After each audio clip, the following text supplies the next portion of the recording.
All that is, has been, and ever will be. There is nothing to fear. Whatever happens, we are always that. Mind fears, because it's programmed to fear. When we're conscious, there's no fear in this. It's a shake of the head. Pathetic. Pathetic. Pathetic. And we need to do this. Compliance. We need to challenge that. Not with violence, not even with aggression. We just need not to fight it.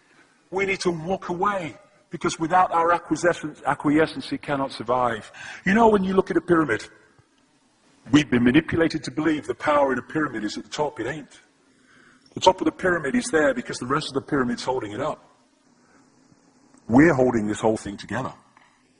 There's this story I told many years ago of a British comedian called Larry Grayson, who died. I kind of knew him vaguely, and not closely, but vaguely. And I went to his memorial service in Covent Garden, and this other comedian did this tribute to his life in which he read out this story that Larry Grayson had told him. When they were going around the variety halls and the theatres in the 60s, they had this all-male show. And Larry Grayson was the only woman in it because he was dressed up as a woman.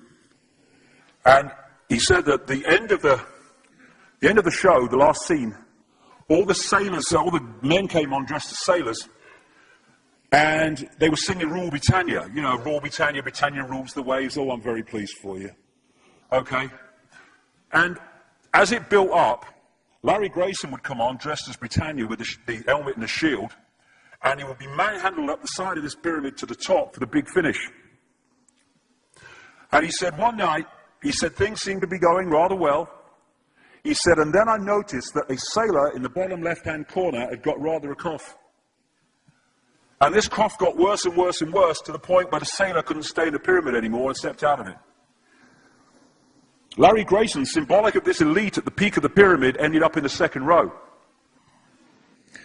And the elite, the power center, had done nothing to bring about this. One sailor, the bottom of the pyramid, had got a cough. And the whole thing collapsed. And I listened to that and I thought, my God, yes, that's it. We, the powerless people, are holding the powerful people up there, and they know that.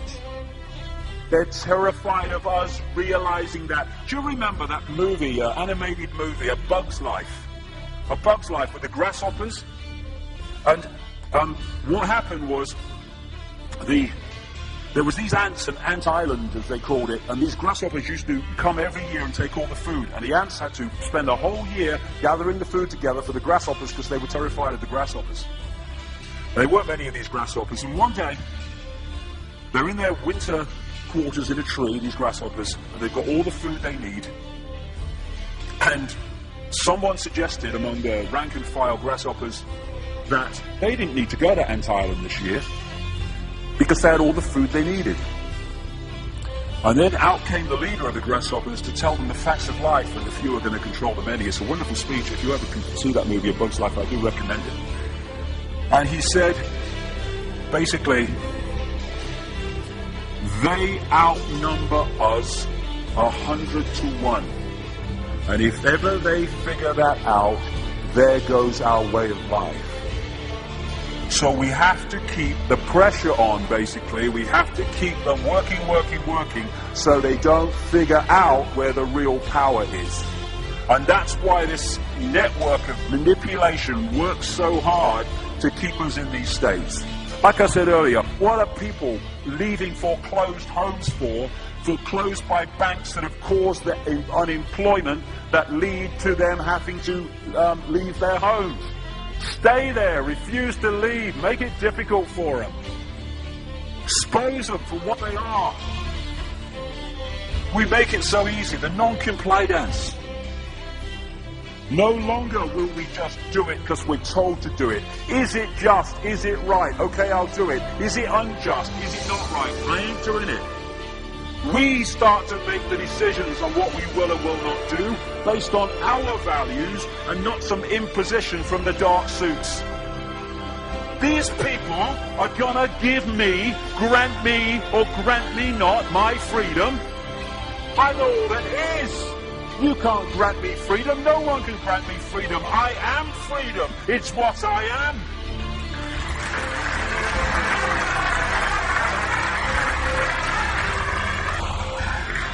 The big question, what would consciousness do? What would consciousness do in this situation? And when we ask that question, it really just changed the way we see the world. Not what would I do, mine, frightened. What would consciousness do? You know, this is a great line. If it's not right, don't do it. If it's not true, don't say it. And what would transform this world overnight is if we started doing what we knew to be right in the situations we face, instead of what we think is right for us in the moment. Not what are the consequences for me, or what's the best thing for me, how do I get the best deal out of this? What is right? What is just in this situation? If we started making decisions based on that, the world would transform overnight. These are very simple things. If we want a world of peace, then we need to be peaceful. We don't need to fight for it. We just need to be peaceful, and we'll bring that about. If we want a world of kindness, we need to be kind, and then it will naturally unfold. We don't fight for kindness. As Martin Luther King said, it's a wonderful saying, piece of oratory. Cowardice asks the question, is it safe? Expediency asks the question, is it politic? Vanity asks the question, is it popular? But consciousness asks the question, is it right? And there comes a time when one must take a position that is neither safe, nor politic, nor popular, but one must take it because it is right. And when enough of us do that, what is right will manifest by definition. And we're in this position now where this vibrational change, this energetic change is taking place, where we can start cracking these eggshells, where we can start becoming the full magnitude of who we are, where we can be consciousness in the now, using mind to experience this reality instead of being governed by it, turning the key to let consciousness in. We're being offered this opportunity now. No longer can we say we didn't realize who we are, we didn't know we could do that. I was kind of waking up one day, and I saw this earth imprisoned, and I saw this big lock and a key going in and being turned. I went on the internet just very shortly afterwards. I was looking for a picture, not this one, and that's what I saw. The picture I'd just seen in my half kind of sleep. And that's what we're being offered the chance to do now, to turn the master key called becoming conscious that will bring an end to this. It's being given to us, we just need to take it. And to take it, we need to say enough. Enough of being enslaved by these people, enough of being enslaved by our manipulated ignorance, enough of being enslaved by the fear of being who we are.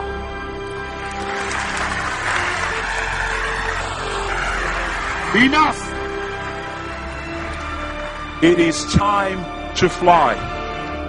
It is time to fly. Thank you very much.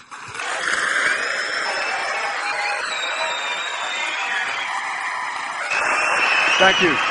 Thank you very much. Thank you. Thank you. Thank you.